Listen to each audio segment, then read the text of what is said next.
I'm Kelly, and John and I met right after I finished college.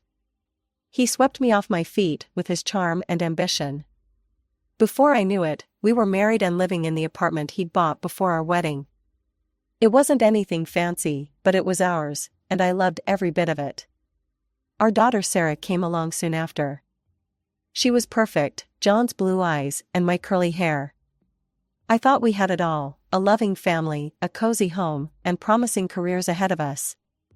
I landed a job as a secretary at a small but growing company.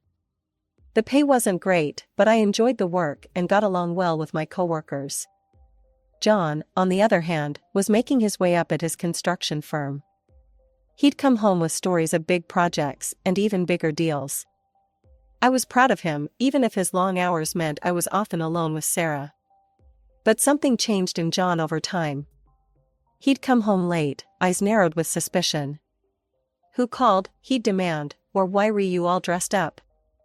At first, I laughed it off, but soon his jealousy became suffocating. One night, after he'd grilled me about a work event, I confronted him. "You think I'm cheating?" "With who, John? The mailman?" He didn't crack a smile. "Don't play dumb, Kelly.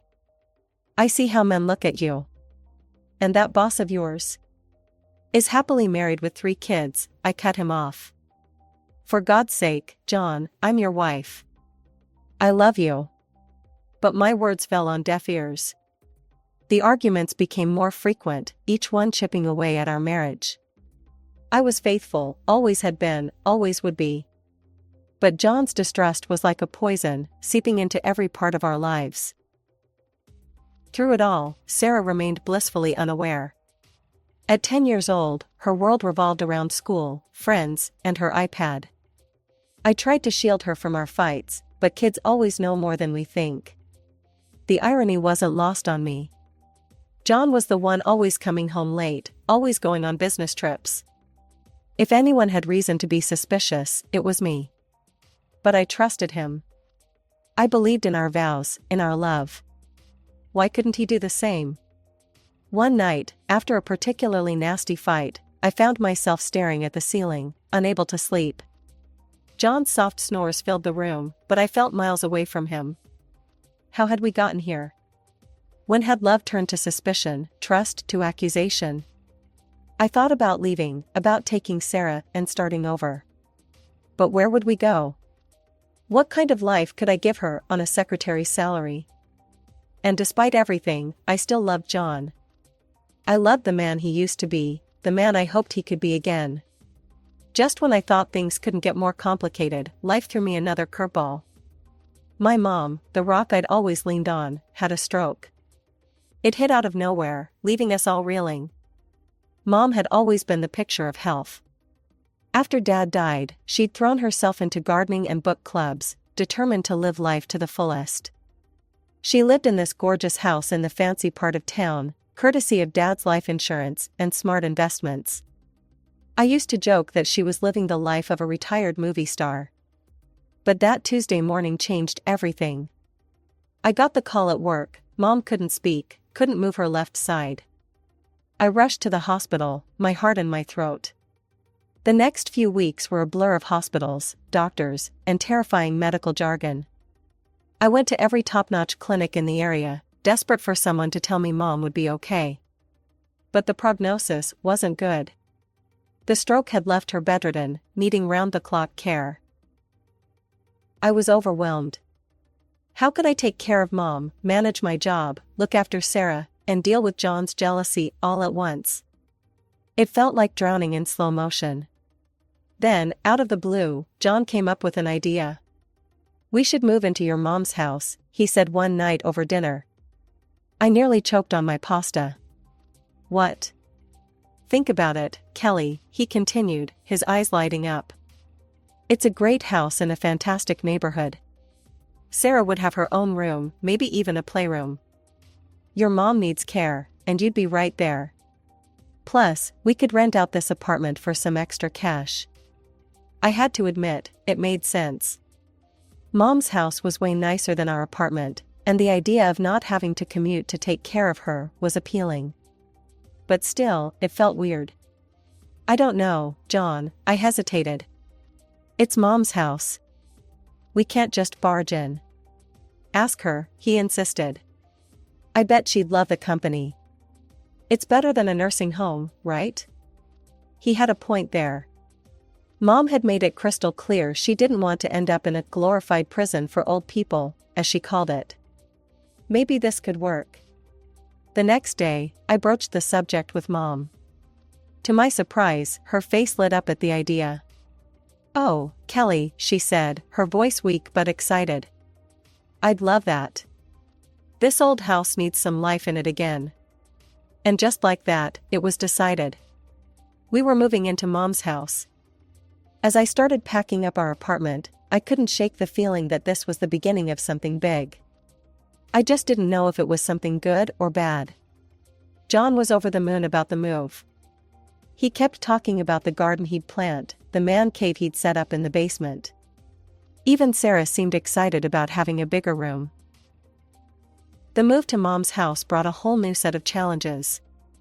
I quickly realized that taking care of a stroke patient was a full-time job, one I wasn't equipped to handle alone. After a week of sleepless nights and stress-filled days, I hired a nurse to help out during the day. Nurse Jenny was a godsend.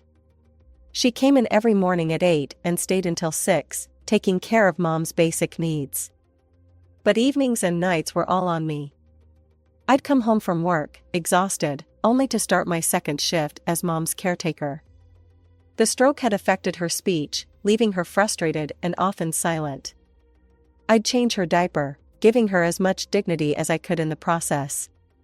Then came the sponge bath, the massage to keep her muscles from atrophying, the meds, and finally, dinner. It was grueling work, both physically and emotionally. Seeing my vibrant, independent mother reduced to this state broke my heart every day. But I did it because I loved her, because she'd have done the same for me. What I didn't expect was Sarah's reaction to her grandmother's condition. At 11, I thought she'd be old enough to understand, to help even. Boy, was I wrong. One evening, as I was heading to Mom's room, I saw Sarah dart past, her hand clamped firmly over her nose. "Sarah," I called out. "Where are you going? Don't you want to say hi to Grandma?" She shook her head violently. "No way. It smells gross in there."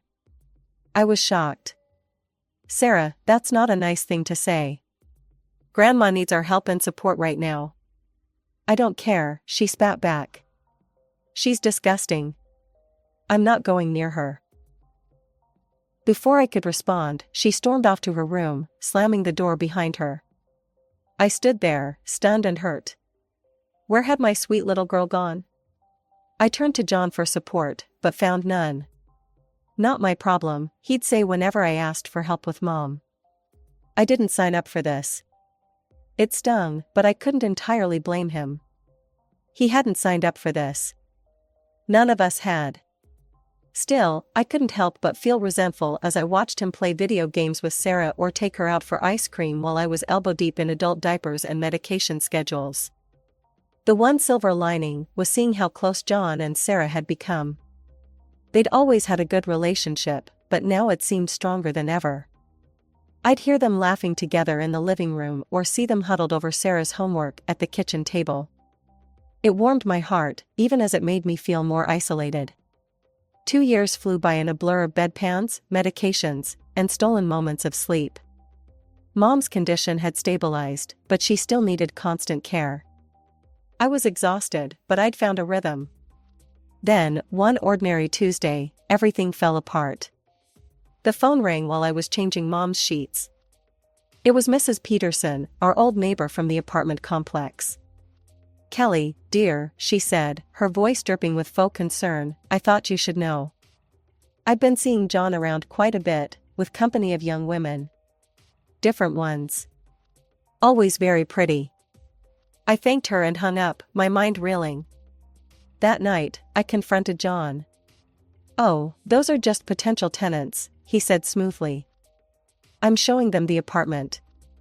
I wanted to believe him. I really did. But doubt had taken root, and it grew like a weed. A week later, I found the lipstick stain. It was on the collar of his white shirt, a perfect crimson kiss. My hand shook as I held it up to the light, trying to convince myself it was just a pen mark or a food stain. But I knew better. I waited until his next business trip to make my move. With trembling hands, I unlocked the door to our old apartment. The sounds coming from the bedroom confirmed my worst fears before I even opened the door. There was John, in our bed, with a woman I'd never seen before. They scrambled to cover themselves, but the damage was done. "Kelly," John exclaimed, not even having the decency to look ashamed. "What are you doing here?" I couldn't speak. I just stood there, staring at the scene before me, feeling my world crumble around me. "Look," John said, his voice cold, "I'm sorry you had to find out this way. But let's be honest, Kelly. I'm bored. You're always busy with your mother.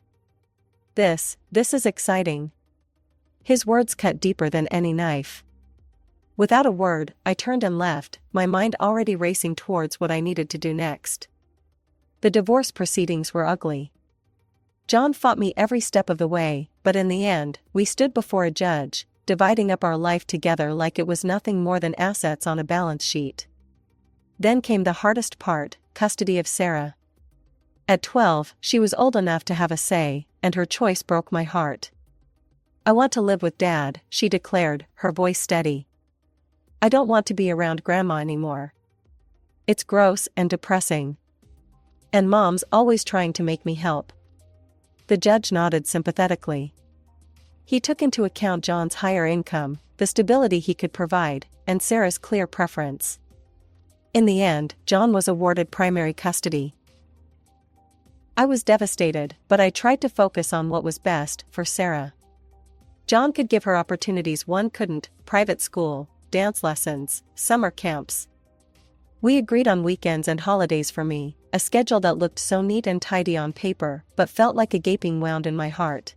As I watched Sarah pack up her things, chatting excitedly about her new room at Dad's new place, I felt like I was losing everything. My marriage was over, my daughter was leaving, and I was left with a house that felt more like a hospital than a home. The first few months after the divorce were tough, but I clung to my weekends with Sarah like a lifeline. We'd go to the movies, have ice cream in the park, or just hang out at home. It wasn't perfect, but it was something.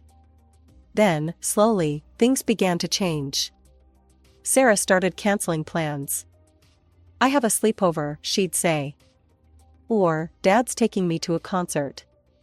I tried to be understanding, to be the cool mom who didn't make a fuss. But each cancellation felt like a knife twisting in my gut. Soon, the cancellations became more frequent. Weeks would go by without a visit. My calls went straight to voicemail. Text messages were met with one-word responses, if I got any response at all.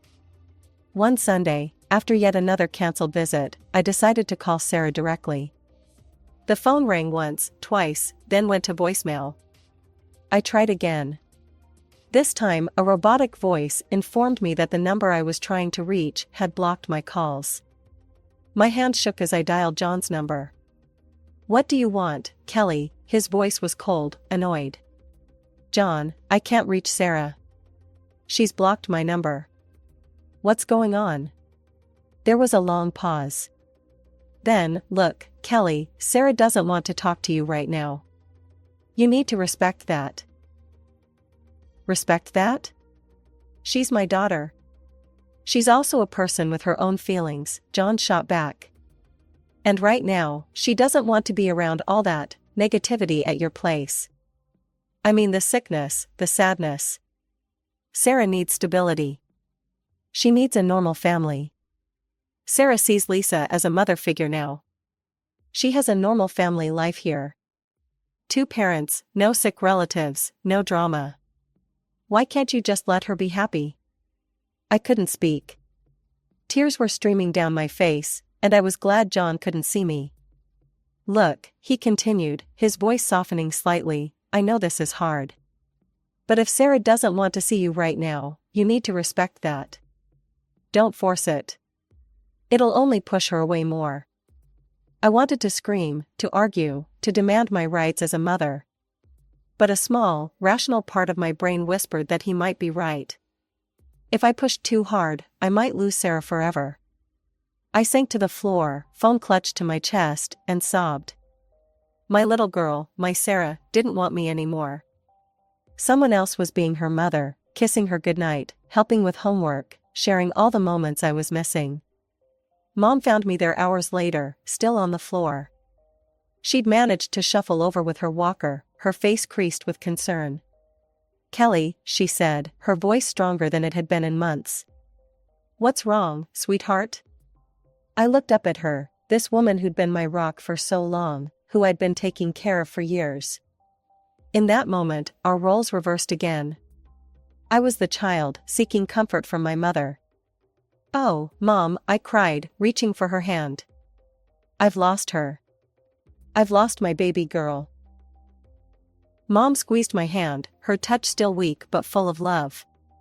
"No, Kelly. You haven't lost her. She's just lost right now. She'll find her way back to you. You'll see." 14 years. It's amazing how time can fly by and drag on simultaneously. Mom's condition improved slightly over the years, she regained some mobility and speech, but caring for her remained a full-time job. When she passed away peacefully in her sleep, I felt a mixture of grief and, shamefully, relief. Suddenly, I found myself alone in this big, empty house. The silence was deafening. No more beeping medical equipment, no more schedules of medications and therapy sessions. Just me, rattling around in rooms full of memories. Then, out of the blue, my phone rang. The number was unfamiliar, but the voice. I'd know it anywhere, even after all these years. "Mom? It's Sarah. I was hoping we could meet to talk." We arranged to meet at a cafe downtown. As I waited, my hands shaking around my coffee cup, I spotted a young woman entering. It took me a moment to realize it was Sarah. Gone was the gangly preteen I remembered. In her place stood a poised, beautiful young woman. "Hi, Mom," she said, sliding into the seat across from me. We made awkward small talk at first. She filled me in on her life, her job in marketing, her hobbies, her friends. Then she dropped the bombshell. "I'm getting married," she said, pulling an envelope from her purse.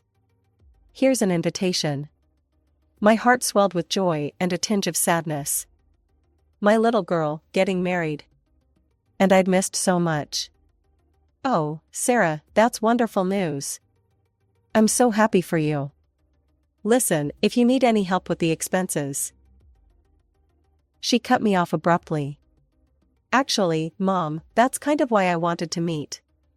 I was hoping to talk about Grandma's inheritance. The house, her savings. I want them." I felt like I'd been slapped. "Excuse me?" "Look, Mom," she said, leaning forward.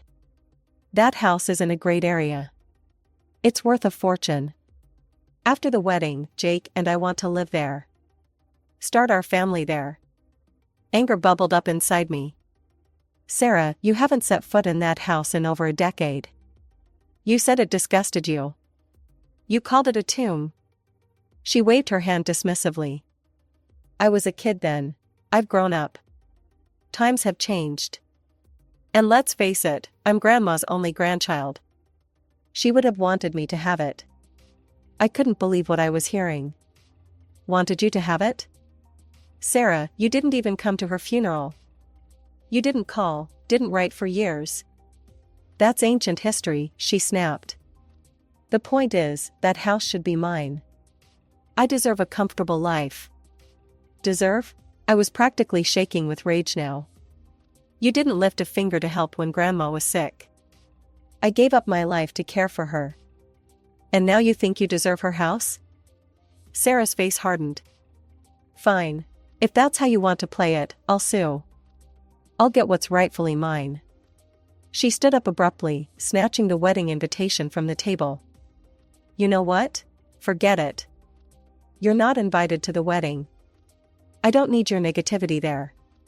And I don't need your permission to take what's mine."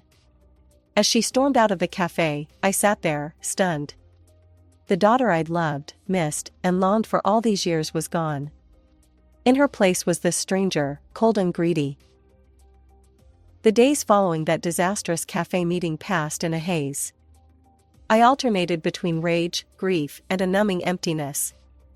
But as the dust settled, I realized something surprising. I felt relieved.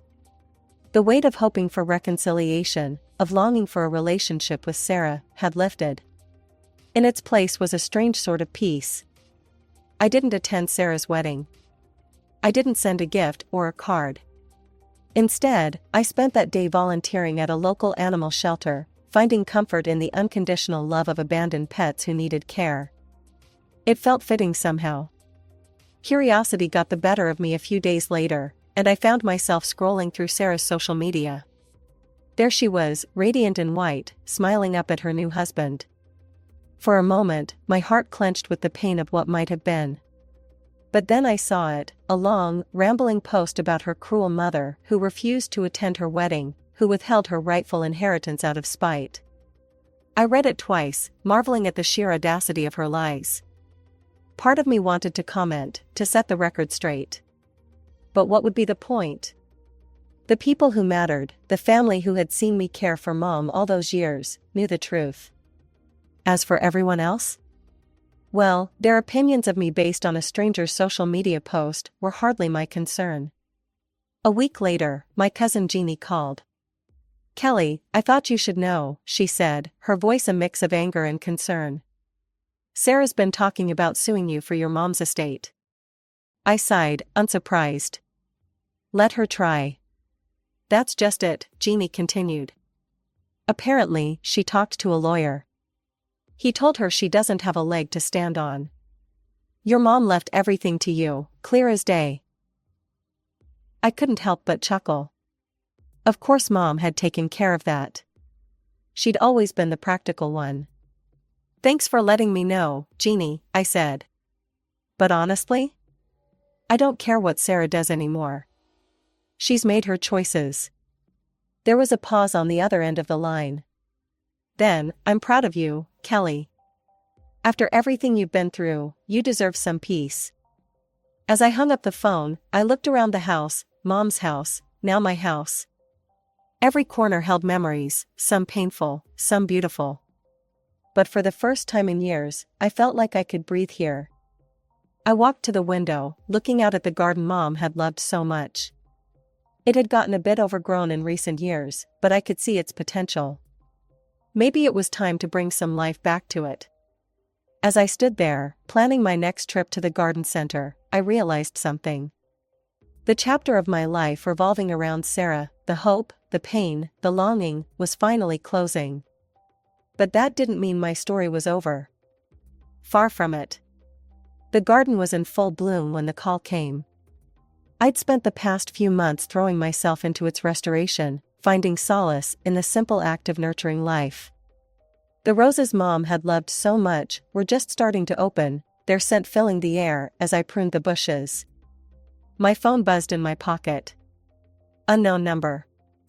I almost didn't answer, but something made me press the green button. "Hello? Mom?" Sarah's voice, thick with tears. "Mom, I need your help." I froze, pruning shears still in hand. "Sarah? What's wrong?" "I'm pregnant," she sobbed. "And we're struggling." "Mom, I need money. You have to help me. You can't leave your grandchild without anything." I listened silently as she rambled on, her words becoming more frantic, more accusatory. "You abandoned me, Mom. You never tried to contact me, never fought for me. And now you're going to abandon your grandchild too?" Something inside me snapped. Not with anger, but with a calm, unshakable resolve.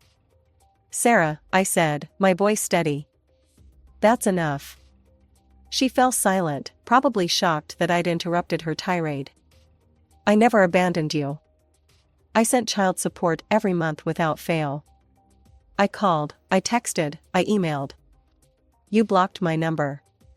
You chose your stepmother. You made your decisions, and I respected them, even when they broke my heart. But Mom..." "No, Sarah, I'm not finished." You're an adult now, about to be a parent yourself. It's time you took responsibility for your choices and your life. I'm not your bank. I'm not your safety net. And I'm not going to be manipulated by lies and guilt trips. I could hear her breathing heavily on the other end of the line. If you need help, go to your father and stepmother. They're your real family, remember? The ones you chose. I've made my peace with that. Now you need to make peace with the consequences of your choices. You can't do this, Sarah cried. I'm your daughter. Yes, you are, I said, my voice softening slightly. And I'll always love the little girl you were. But I don't know the woman you've become. And I don't think I want to. I took a deep breath. Goodbye, Sarah. I wish you and your child well. But please, don't contact me again. I ended the call before she could respond, my hand shaking slightly as I lowered the phone. For a moment, I stood there in the garden, surrounded by the blooming life I'd nurtured, feeling the weight of what had just happened. Then, slowly, I felt it lift. The last ties binding me to a painful past had been cut. The last what-ifs laid to rest. I looked around at the garden, at the house beyond. This was my life now. Not defined by loss or regret, but by the choices I made going forward. I picked up my pruning shears and turned back to the rosebush. There was still work to be done, still beauty to cultivate. And for the first time in longer than I could remember, I felt truly, completely free.